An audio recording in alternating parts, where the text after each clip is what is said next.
নমস্কার। খবরদার কথা নয়, এমন একটা সময়ে আপনাদের সামনে এলাম, হয়তো আপনারাও দেখে ফেলেছেন অনেক কিছু, কিন্তু বলছেন না কেউ কিছু। আমাদের প্রশ্ন, খবরদার কথা নয় জানতে চায়, আজ কি সভ্যতা আক্রান্ত? জালিয়ানওয়ালাবাগ হত্যাকাণ্ডের পর কবিগুরু রবীন্দ্রনাথ ঠাকুর নাইট উপাধি ত্যাগ করেছিলেন। গাজা ভূখণ্ডে যা ঘটছে তার জন্য এই ধরনের কোনো ঘটনা কি আপনারা শুনেছেন? একটা সভ্যতা শেষ হয়ে যাওয়ার দিকে এগোচ্ছে। সভ্যতাটা শুধুমাত্র গাজা ভূখণ্ডকে রেখে বলছি না, মানবিক সভ্যতা, মানব সভ্যতা যা আক্রান্ত হতে চলেছে কিনা, না আদৌ আক্রান্ত হয়ে গিয়েছে, এই নিয়েই আমাদের আজকে আলোচনা। অত্যন্ত খারাপ অবস্থায় সেখানকার শিশুগুলি রয়েছে। আমি শুধু একটা তথ্য আপনাদের দিই যে এই সময়ের ভেতরে, গত কিছুদিনের ভেতরে এই গাজা ভূখণ্ডে 39,384টি শিশু মা বাবাকে হারিয়েছে। এর ভেতরে 17,000 শিশু কেউ নেই, রাস্তায় দাঁড়িয়ে আছে। ভাবতে পারেন, প্রশ্ন উঠবে না? যারা গবেষণা করবেন না, যারা গবেষণা করেন, গবেষকরা, তারা গবেষণা করুন না। হিরোশিমা নাগাসাকির বিধ্বংসী অবস্থা না গাজার বিধ্বংসী অবস্থা, এটা নিয়ে যখন গবেষণা হবে, আলোচনা হবে, রসিকতা হবে, কেউ কেউ এর পক্ষেও বলবেন হয়তো, তখনই আমাদের এই প্রশ্নটা বাস্তবতা পায় কিনা সেটা দেখব। আজকে সেটা নিয়েই আমরা আলোচনা করার জন্য প্রখ্যাত আইনজীবী পুরুষোত্তম দার কাছে এসেছি এই কারণ তিনি হিউম্যান রাইটস অর্গানাইজেশন, এই রাজ্যের যারা দীর্ঘদিন ধরে লড়াই করে চলেছেন এটা নিয়ে, তিনি তার সাধারণ সম্পাদকও বটে। আজকে এই জায়গায় দাঁড়িয়ে তার কাছেই আসতে চাইলাম, পুরুষোত্তম দা, সভ্যতা কি আক্রান্ত? সভ্যতা আক্রান্ত বললে তো কম করে বলা হবে। আমাদের তো প্রত্যেককে নিজেদের অপরাধী মনে হওয়া উচিত, কারণ আমাদের চোখের সামনে গাজা ভূখণ্ডে ইসরায়েল মার্কিন যুক্তরাষ্ট্রের মদতে, এ তো গত 1-1.5 বছর ধরে চলছে, কিন্তু গত কদিন ধরে যা করছে, যে ভয়ঙ্কর নরক সংঘটিত করছে গাজায়, যেভাবে মানুষদের মারছে, মাটিতে বোমা ছুটছে, ভয়ঙ্কর ক্ষেপণাস্ত্র, মানুষগুলো ছিটকে আকাশে উঠছে, আকাশ থেকে শবদেহ হয়ে গাছের পাতার মতো ঝরে পড়ছে। এই ধরনের দৃশ্য পৃথিবীর ইতিহাসে এই ধরনের ঘটনা ঘটে। নজিরবিহীন বর্বরতা গাজায় সংঘটিত হচ্ছে আমাদের চোখের সামনে। আমরা দেখছি, গাজার দিকে তাকানো যায় না। শিশুদের কান্না, মায়েদের কান্না, স্বজনদের বিলাপ, চিৎকার, কান্না, ধ্বংস চলছে অবলীলায়। মার্কিন যুক্তরাষ্ট্র, ইসরায়েল, আমরা কি অপরাধী নই? পৃথিবীর ইতিহাসে একটা জনগোষ্ঠীকে এইভাবে নিশ্চিহ্ন করে দেওয়ার আয়োজন হিটলারই বর্বরতাকে তো ছাপিয়ে যাচ্ছে। আজকে যে ইহুদি জনগোষ্ঠী দ্বিতীয় বিশ্বযুদ্ধের সময় জার্মানির ফ্যাসিস্ট বাহিনীর নেতৃত্বে ইহুদিদের উপর ইথনিক ক্লিনজিং করার চেষ্টা করা হয়েছিল, বিভিন্ন কনসেন্ট্রেশন ক্যাম্পে প্রায় 70 লক্ষ ইহুদিকে পুড়িয়ে মারা হয়েছিল। ঠিক একই কায়দায় আধুনিক ইহুদি রাষ্ট্র জায়নবাদীদের নেতৃত্বে গাজা ভূখণ্ডে প্যালেস্তানিদের একদম নিশ্চিহ্ন করে দেওয়ার চেষ্টা করতো। আপনি গাজার যে কোনো ছবির দিকে তাকিয়ে দেখুন, শুধু ধ্বংসস্তূপ। এখানে 1 বছর আগে, 6 মাস আগে বাড়িঘর ছিল, দেখে বিশ্বাস করা যাবে না। দেখলে যে কোনো মানুষেরই যদি তার মধ্যে প্রতিক্রিয়া তৈরি না হয়, যদি তার মধ্যে কান্না বেরিয়ে না আসে, তাহলে বলতো সে মানুষ নয়। আর শিশুদের কান্না, 40,000 শিশু মারা গেছে, 1 লক্ষ লোক মারা গেছে। আর গত কদিন ধরে যা চলছে, এবং ট্রাম্প যে বলেছিল, ডোনাল্ড ট্রাম্প, যে গাজা ভূখণ্ডে উনি একটি প্রমোদ কেন্দ্র করবেন, তাহলে 30 লক্ষ প্যালেস্তাইন কোথায় যাবে? কোথায় যাবে তার উত্তরটা ইসরায়েল দিচ্ছে। হামাসের সাথে যুদ্ধবিরতি চুক্তি করার পর যুদ্ধবিরতি চুক্তি লঙ্ঘন করে গত 7 দিনে ভয়ঙ্কর রাসায়নিক অস্ত্র, ভয়ঙ্কর বোমা নিক্ষেপ করে গাজাকে একদম ধূলিসাৎ করছে। আর মানুষের মৃতদেহ, শিশুদের মৃতদেহ, বৃদ্ধ বৃদ্ধা, যুবক তরুণ সবার মৃতদেহে গাজা এখন সবের পাহাড়। এই মুহূর্তে দাঁড়িয়ে এই যে বিষয়টাই যে আপনি যেটা শান্তি চুক্তি বা ওই যুদ্ধবিরতি চুক্তি যেটা করা হলো, এটা কার জন্য করা হলো? কারা করলো এটা? ইসরায়েলের সাথে হামাসের যুদ্ধবিরতি চুক্তি হয়েছিল। সেই যুদ্ধবিরতি চুক্তি অনুযায়ী বন্দি বিনিময় পর্ব চলছিল। এক পর্ব বন্দি বিনিময় হয়েছে। হামাস তাদের বন্দীদের বিনিময় করেছে, ইসরায়েল পাল্টা বন্দি বিনিময় করেছে, চুক্তি চলছিল। সেই চুক্তির মাঝখানে এটা কেন করা হচ্ছে এর কোনো উত্তর নেই। এই ধরনের ভয়ঙ্কর ধ্বংসলীলা, এই ধরনের অত্যাচার, এই ধরনের এইভাবে মৃত্যুর হোলি উৎসব গাজাতে চলছে আমি দেখছি। পৃথিবীর ইতিহাসে এই ধরনের ভয়ঙ্কর বর্বরতার দ্বিতীয় কোনো নজির নেই। এবং আমি এটা বলি, যে কোনো সুস্থ মানুষ যদি তার মধ্যে বিন্দুমাত্র হৃদয় থাকে, আমি বিশ্বাস করি সবারই আছে, ওরা কেউ এই দৃশ্য দেখে সহ্য করতে পারবেন না। একবার একটু তাকান গাজার দিকে। আপনার আমার ঘরের শিশুরা আছে, তারা তো আমাদের মতোই শিশু, আমাদের ঘরের সন্তানদের মতো শিশু। তাদের কি অপরাধ? এইভাবে শিশুদের মারে, এভাবে সাধারণ মানুষদের মারে, এইভাবে হাসপাতালকে উড়িয়ে দেয়, এইভাবে অত্যাধুনিক রাসায়নিক প্রযুক্তি সম্পন্ন বোমা ব্যবহার করে, এইভাবে আর্টিফিশিয়াল ইন্টেলিজেন্স ব্যবহার করে জনগোষ্ঠীকে নিশ্চিহ্ন করে দেওয়ার জন্য, গাজাকে পৃথিবীর ইতিহাস থেকে, পৃথিবীর মানচিত্র থেকে, ভূগোল থেকে নিশ্চিহ্ন করে দেওয়ার জন্য। এটি তো গাজায় হচ্ছে। আর আমরা তাকিয়ে দেখি। সভ্যতার লজ্জা নয়? সভ্যতার লজ্জা, সভ্যতা প্রশ্ন উঠবে আগামী দিনে যে মানব সভ্যতা কোথায়? মানব সভ্যতা এতটা অধঃপতন হয়ে গেল। আমরা দাঁড়িয়ে দাঁড়িয়ে সহ্য করছি, আমরা সবাই যার যার মতো করে ব্যস্ত, আমরা আনন্দ করছি, আমরা ভালো আছি। আর এইদিকে গাজায় এই স্বজন হারাদের কান্নায় গাজার আকাশ বাতাস আজকে ভারী, পাথরের মতো ভারী হয়ে আছে। পুরুষোত্তম, একটা ছোট্ট প্রশ্ন, কিন্তু তার গভীরতা আপনি মাপবেন। এই গাজা এবং রাফা, এই দুটো জায়গা আছে না ছিল? আর কদিন ওরা তো গাজাকে পৃথিবীর মানচিত্র থেকে নিশ্চিহ্ন করে দেবে। গাজার ভূগোল পাল্টে দিচ্ছে বোমা দিয়ে, এবং সেখানকার মানুষগুলোকে একদম শবদেহে পরিণত করছে। এটা ট্রাম্প বলেছে, ডোনাল্ড ট্রাম্প, যে আমি গাজাতে একটা প্রমোদ কেন্দ্র করবো। মানুষগুলো কোথায় যায়? মানুষগুলো উন্নত। এটা হতে পারে?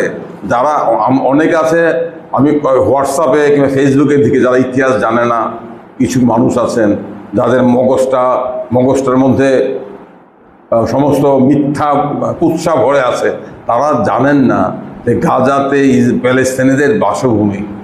ইহুদি রাষ্ট্র জোর করে প্যালেস্তানিদের জমিতে জোর করে বসানো হয়েছে। আমরা কি মানবো? আমার বাড়িতে, আমার ঘরে এসে কেউ বসবে? আমার ঘরে এসে আমাকে উচ্ছেদ করে আমার ঘর দখল করে নেবে, এটাকে আমরা মানতে পারি? ইসরায়েল তো সেভাবেই সৃষ্টি হয়েছে। প্যালেস্তাইনের ভূমিতে দ্বিতীয় বিশ্বযুদ্ধের পর ইহুদিদের বাসভূমি খোঁজার নামে আরব দেশে প্যালেস্তাইনিদের নিজেদের জায়গা জমি থেকে উচ্ছেদ করে সেটলার্স কলোনি, যারা ইতিহাস জানে না একদল লোক আছে, তারা চিৎকার করছে, এ বলছে গাজাতে যা হচ্ছে নাকি ঠিকই হচ্ছে। এটা কি কোনো মানুষের কথা বলতে পারে? তারা কি মানুষের পদবাচ্য? তারা কি তাদের সমস্ত অনুভূতি হারিয়ে মানুষ হওয়ার দাবি থেকে সরে আসছে? কেউ বলতে পারে এটা? আর গাজা কি ইসরায়েলের সাথে প্যালেস্তানিদের তো জাতীয় মুক্তি সংগ্রাম। অনেকে বলেন হামাস ইসরায়েল অভ্যন্তরে ঢুকে অক্টোবর মাসে 1200 শিশু বৃদ্ধাকে খুন করেছিল, তখন কেন অনেকে নীরব ছিলেন? আমরা হিংসা সমর্থন করি না। হামাসের আক্রমণকে আমরা বলি শিশু বৃদ্ধদের উপর আক্রমণ আমরা সমর্থন করি না। কিন্তু একটা জিনিস দেখতে হবে, হামাস হচ্ছে মুক্তিগামী জনগণের একটা যোদ্ধা বাহিনী। একটা দেশের মুক্তিগামী জনগণ, তাদের মুক্তির জন্য তাদেরকে নিজ বাসভূমে পদানত করে রাখা হয়েছে। তাদের সমস্ত জমি ইহুদিরা কেড়ে নিচ্ছে জোর করে, অ্যাগ্রেশন করে একটা নিজেদের রাষ্ট্র স্থাপন করেছে। আর এই প্যালেস্তানিয়ানরা গত 70 বছর ধরে তারা রিফিউজি ক্যাম্পে আছে বিভিন্ন দেশে।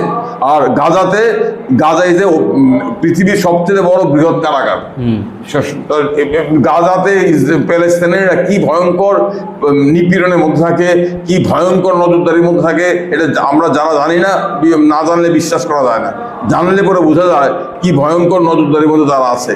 সেখানে হামাসের আক্রমণ আমরা সমর্থন করি না, নিরীহ মানুষের উপর আক্রমণ সমর্থন করি না, কিন্তু প্রশ্ন হলো হামাস আক্রমণ করেছে কাদের বিরুদ্ধে? সেটলারদের বিরুদ্ধে। দ্বিতীয়ত হলো হামাসের আক্রমণের জন্য যদি 1200 লোককে খুন হয়েছে, দুঃখজনক, এর জন্য 1 লক্ষ খুন করতে হবে? চোখের বদলে চোখ। এর জন্য এইভাবে মানুষদের মারতে হবে দিনের পর দিন? আলোচনা করে সমস্যার সমাধান করো। এই পদ্ধতিতে ঠিক একই পদ্ধতি যদি হতো 1971 সালে যেভাবে বাংলাদেশের ভেতরে শুরু করেছিলেন পশ্চিম পাকিস্তানের সৈন্যবাহিনী, তাহলে কি আমাদের যে ভূমিকাটা ছিল তাহলে ভুল ছিল? বাংলাদেশের তো ভয়ঙ্কর, তৎকালীন পূর্ব পাকিস্তান, বাংলাদেশে পশ্চিম পাকিস্তানের সেনাবাহিনী 30 লক্ষ বাঙালিকে মেরেছে, ভয়ঙ্কর মৃত্যুর উৎসব করেছে, আমরা জানি। কিন্তু এখানে তো গাজাকে, একটা ভূখণ্ডকে পৃথিবীর মানচিত্র থেকে নিশ্চিহ্ন করে ধুলায় মিশিয়ে দেওয়ার জন্য ইসরায়েল মার্কিন যুক্তরাষ্ট্রের মদতে দিনের পর দিন বিশ্ব জনমতকে উপেক্ষা করে সমস্ত আন্তর্জাতিক আইন কানুনকে বুড়ো আঙ্গুল দেখিয়ে অস্ত্রের জুড়ে যা করে যাচ্ছে, এটা যদি আমরা মেনে নেই, আমাদেরকে পৃথিবীর ইতিহাস ক্ষমা করবে না। আগামী দিন আমরা সবাই এই পাপের ভাগিদার হব। একদম। এটা শুধু ইসরায়েলের পাপ নয়, এটা শুধু মার্কিন যুক্তরাষ্ট্রের পাপ নয়। আমরা যারা আজকে সমর্থন করছি, আমরা যারা বসে আছি, আমরা যারা মনে করছি গাজাতে ওরা তো আমার ধর্মের লোক না, আরে মানুষ তো, সেই একটা শিশু তো, কেউ কি বলতে পারে এই শিশু আমার ধর্মের লোক না বলে সে শিশু না? শিশু মানুষ তো, তার তো মধ্যে মানুষের রক্ত, সে কে অপরাধ করেছে? তারা তো কোনো অপরাধ করেনি। তারা নিজ দেশে মাথা উঁচু করে বাঁচতে চায়, তাদের দেশটাকে দখল করে নেওয়া হয়েছে, তাদেরকে নিজ দেশে কারাগারে বন্দি করে বন্দি জীবনযাপন করতে বাধ্য করা হচ্ছে। তারা সেখানে মুক্তির জন্য লড়বে না কি আমরা লড়বো? আর তার জবাবে ইসরায়েল যা করছে গত 1 বছর 1.5 বছর ধরে, কি হলো? ইসরায়েলকে তো শান্তি চুক্তি করতে বাধ্য হলো। ইসরায়েল তো ভেবেছিল গাজাকে নিশ্চিহ্ন করে দেবে, গাজাকে দখল করবে, এখনো তো গাজাকে দখল করতে পারেনি। এত সমরাস্ত্র, এত বোমা, এত বিধ্বংস, তারপরে তারা শান্তি চুক্তি করতে বাধ্য হয়েছিল। ইসরায়েলের ধারণা ছিল যে গাজার মধ্যে ঢুকে তারা সমস্ত পণবন্দীদের উদ্ধার করবে। তখনই কিন্তু আমরা বলেছিলাম, বিশ্ব জনমত বলছিল যে না, এটা হবে না, আপনারা আলোচনায় বসুন, আলোচনায় বসে দুপক্ষ কথাসূত্র বের করুন, আন্তর্জাতিক বিভিন্ন মহলের পরামর্শ নিয়ে বন্দি বিনিময় করুন, আলোচনার মাধ্যমে সমাধান করুন। শেষ অবধি তো আলোচনায় বসতে হলো। কখন বসতে হলো? 1 লক্ষ প্রাণের বিনিময়ে। যখন ইসরায়েল বুঝলো যে তাদের পক্ষে গাজাকে দখল করা সম্ভব হয় না, তা আলোচনায় বসলো, চুক্তি স্বাক্ষরিত হলো। অন্য বিভিন্ন সৌদি আরব কিংবা মার্কিন যুক্তরাষ্ট্রের তত্ত্বাবধানে চুক্তি স্বাক্ষর করলো। হামাসের সাথেও চুক্তি করতে হলো। হামাসকে তো মার্কিন স্বরাষ্ট্র সচিব বলেছে যে Hamas remains as it has been earlier. হামাসকে ধ্বংস করা যায় না, কারণ হামাস তো, যারা বলে হামাস টেররিস্ট গোষ্ঠী, তারা কিন্তু সবটা জানে না। হামাস হচ্ছে জাতীয় মুক্তি আন্দোলনের নেতৃত্বকারী একটি সশস্ত্র গোষ্ঠী। তাকে টেররিস্ট বলাটা সঙ্গত নয়, এত সহজে তাকে টেররিস্ট বলা যাবে না। তাদের শিকড় প্যালেস্তাইন সমাজের গভীরে প্রবেশ করেছে। তোমাকে হামাসের সাথে আলোচনা করতে হলো, শান্তি চুক্তি হলো, আমরা একটু হাত ছেড়ে বাঁচলাম। আমরা ভাবলাম বোধ হয় আর শিশুদের কান্না, মায়েদের কান্না, স্বজন হারাদের বুক ফাটানো চিৎকার আমাদের শুনতে হবে না। বন্দি বিনিময় চলছিল, ইসরায়েলি পণবন্দীদের হামাস মুক্তি দিল, ইসরায়েল কয়েকজন বন্দীকে মুক্তি দিল। তার মধ্যে হঠাৎ করে শান্তি চুক্তি ভঙ্গ করে এই আক্রমণ, কি অর্থ নূতন করে আক্রমণ গত 7 দিন ধরে যেটা শুরু হয়েছে, ভয়ঙ্কর, নজিরবিহীন, নিরস্ত্র মানুষের উপর।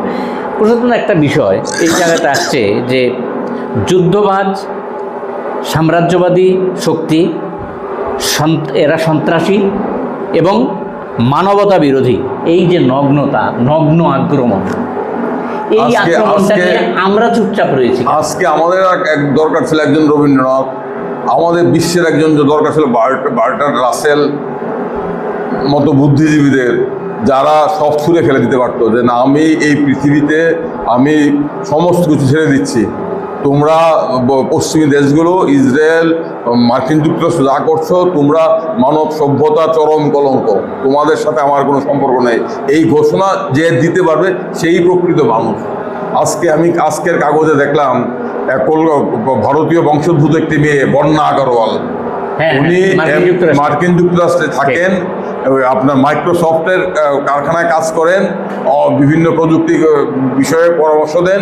উনি মাইক্রোসফটের একটি সভায় প্রকাশ্যে বলেছেন, তোমরা সব ভণ্ড, তোমরা সব প্রতারক, তোমরা আসল খুনি।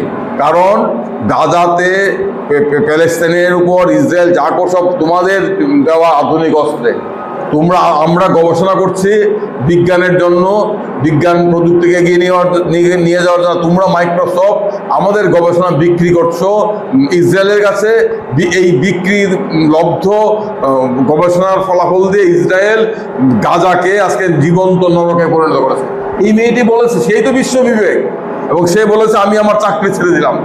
আমি এরকম কোম্পানি মাইক্রোসফট যারা ইসরায়েলের গণহত্যার সাথে পরোক্ষভাবে যুক্ত, তাদের সাথে আমি কোনো সম্পর্ক রাখবো না। তাকে আমি স্যালুট করি, তাকে আমি কুর্নিশ করি, সারা পৃথিবী তাকে মনে রাখবে। সেই আজকে পৃথিবীর বিবেক, বিশ্ব বিবেক। ঠিক এই জায়গায় দাঁড়িয়ে আপনি রবীন্দ্রনাথের কথা বললেন। আমাদের দেশে এই মুহূর্তে প্রতিবাদী কলমগুলি কেন আমাদের দেশে প্রথমে একটা স্বৈরতান্ত্রিক সরকার আছে, আমাদের দেশের চরম ফেসিবাদী স্বৈরতান্ত্রিক সরকার আছে, আমাদের দেশের একটা মধ্যবিত্ত উচ্চবিত্ত অংশের মানুষ সাম্প্রদায়িক বিষে তাদের মন আচ্ছন্ন হয়ে গেছে। তারা গাজার ঘটনা দেখেন সাম্প্রদায়িক চশমা পড়ে, সেই কারণে তারা গাজার শিশুদের কান্না শুনতে পারেন না। সেই কারণে তাদের গাজার শবদেহ তাদেরকে শবদেহ মনে হয় না। এটা হচ্ছে আমাদের উচ্চবিত্ত মধ্যবিত্ত সম্প্রদায়ের চরম অধঃপতন। আমাদের দেশে প্রতিবাদ হচ্ছে, কিন্তু আমাদের দেশে প্রতিবাদ করার সুযোগটা কম। তারপরও যতটা প্রতিবাদ হওয়ার দরকার ছিল, আরও বেশি প্রতিবাদ হওয়া দরকার। আমাদের দেশের অনেক বিবেকী লেখক, শিল্পী, সাংবাদিক, সাহিত্যিক তারা প্রতিবাদ করছেন, কিন্তু তথাকথিত প্রতিষ্ঠিত শিল্পী সাহিত্যিকরা প্রতিবাদ করছে না। তাদের কলম বিক্রি করে রেখে দিয়েছেন। ইতিহাস তাদেরকে ক্ষমা করবে না, ইতিহাস তাদেরকে কোনোদিন মার্জনা করবে না। একদম এই জায়গায় দাঁড়িয়ে পুরুষোত্তম দাস, সর্বশেষ প্রশ্ন, এই সভ্যতা টিকিয়ে রাখার দায় কার উপরে পড়তে পারে? কে নেবে?